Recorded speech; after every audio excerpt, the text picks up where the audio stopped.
adopté. Alors, un amendement de la commission des finances, des amendements identiques faisant l'objet de sous-amendements.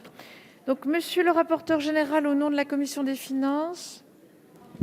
Oui, c'est un amendement voté et adopté par la commission des finances qui vient régler une problématique récurrente suite à la réforme de la fiscalité des non-résidents. Je laisserai Madame Genetet le présenter plus en détail puisqu'elle l'a en identique. Et en profiter pour vous dire tout de suite que le sous-amendement que je propose est un amendement rédactionnel.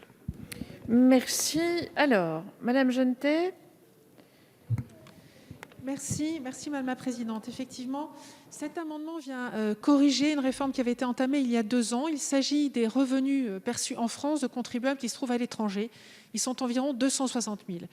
Cette réforme entamée il y a 2 ans conduisait pour certaines catégories de contribuables à avoir une augmentation de l'impôt considérable qui était de l'ordre de 200%, ce qui n'était évidemment pas acceptable. Un moratoire avait été proposé et je voudrais souligner le travail de construction qui a été fait avec à la fois le gouvernement et les associations de contribuables et les parlementaires pour conduire à stabiliser cette réforme et à faire en sorte que la collecte de l'impôt soit plus simple. Je voudrais donc souligner qu'à travers cet amendement, notamment parmi ces contribuables, les Français qui sont à l'étranger ne sont pas des Français massacrés, contrairement à ce que certains pourraient souligner sur certains bancs, mais ce sont bien des Français que l'on écoute, on tient compte de leurs remarques et au bout du compte, on arrive à une réforme stabilisée qui n'augmentera pas leur impôt et c'est définitif à partir de maintenant. Je veux encore une fois remercier le gouvernement pour son écoute et avoir permis d'arriver à cette conclusion. Merci Madame Genetet.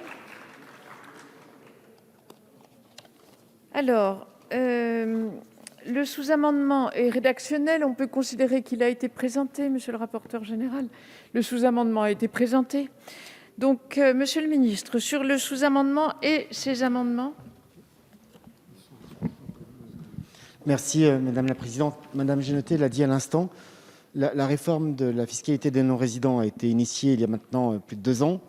L'intégralité des étapes ont été franchies. Il restait une étape à franchir qui consistait à supprimer le caractère partiellement libératoire de la retenue spécifique à la source qui est imposée, en tout cas auquel sont assujettis les revenus non-résidents. Il avait été dit lors du débat sur le PLF l'année dernière, les risques qui pesaient sur les résidents les moins fortunés, ceux avec les revenus les moins importants. Et effectivement, les hypothèses travaillées montrent que les résidents ayant un revenu entre 27 les non-résidents ayant un revenu entre 27 et 44 000 euros allaient connaître une augmentation de leur imposition très forte, et qu'à contrario, un non-résident avec un revenu supérieur à 150 000 euros aurait connu une augmentation extrêmement moins forte. Je m'étais engagé à ce moment-là à remettre un rapport aux parlementaires. Il a été remis aux députés et aux sénateurs élus des Français de l'étranger au cours du mois de juillet, avec 3 scénarios, dont la transformation du moratoire en suppression pour maintenir le caractère libératoire, partiellement libératoire, de la retenue à la source.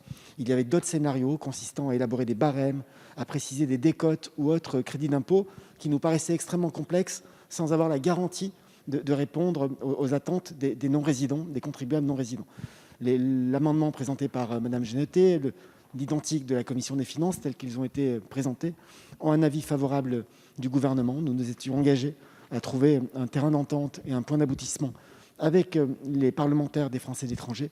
Je crois que c'est le cas aujourd'hui. Ça ne remet pas en cause le reste de la réforme, ce qui est essentiel en termes de progressivité et de justice fiscale, mais ça évite de mettre en place une réforme qui, malgré beaucoup de bonnes intentions, aurait été contre-productive. Donc, favorable au sous-amendement et à l'amendement. Merci, monsieur le ministre. Monsieur Habib. Merci, Madame la Présidente. Monsieur le ministre, dans la continuité, si vous me permettez, tout ça pour ça. Il aurait fallu attendre 2 ans pour que votre gouvernement et votre majorité renoncent enfin à cette mauvaise réforme de l'impôt sur les revenus des non-résidents. 2 ans de discussion, de débat, de moratoire, vous le rappelez, et aussi donc un rapport en juillet dernier. 2 ans surtout, n'oublions pas, d'anxiété pour les 220 000 foyers fiscaux, parmi lesquels des retraités, des gens de conditions très modestes, qui voyaient se profiler une nouvelle injustice fiscale pour eux.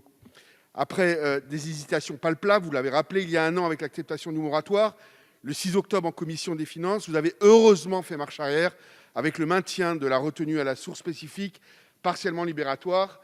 Je rappelle tout de même que dès 2019, avec mes collègues sénateurs des Français de l'étranger, les Républicains, nous avons demandé le retrait de cette réforme fiscale qui prévoyait d'appliquer aux non-résidents un taux d'imposition de 20% dès le premier euro.